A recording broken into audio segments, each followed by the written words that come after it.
Gonna share with you itong trade natin today. Remember last time na stop loss ako nung Friday, 'di ba? Sino po yung nanonood dito nung Friday? Ito yung stop loss natin nung Friday. Ayan, yan $12, 'di ba? Natatandaan niyo yan? Kinain habang naglalaro, ay kinain. But we ended up that day may mga nabawi din naman natin. Hanggang dito po yan. Itong $9.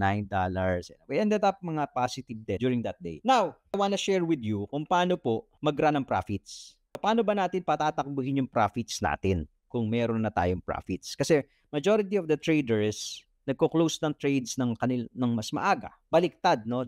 Where in fact in trading, you should cut your losses short and let your profits run.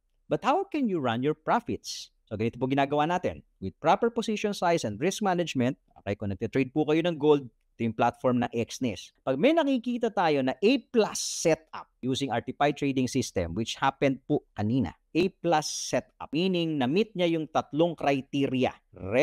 Green cloud, green dot, green candle overpowering the previous red candle. Okay? Kayaan po, nangyari, pumapasok tayo ng tatlong entries. A+ setup tatlo. Again, with proper risk management. So ngayon, kasi nga A+ setup, kung tumama, maganda yung probability nun, habang umaakyat po yan, you can close, okay, you can take some profit doon sa isa or dalawa.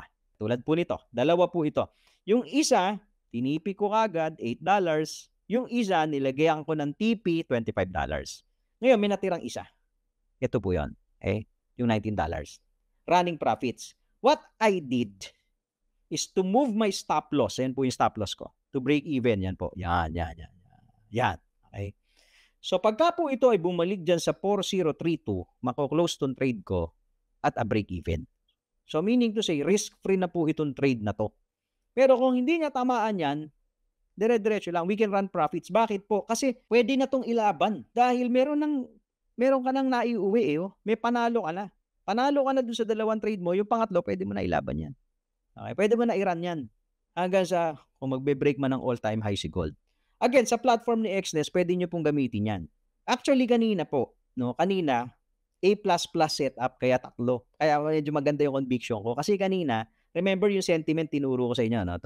Tong buyers and sellers. Kanina, 81 versus 19 to. 81 buyers, 19 sellers. Tas nandun yung setup. So, kaya mataas yung conviction natin dun sa trade na yon.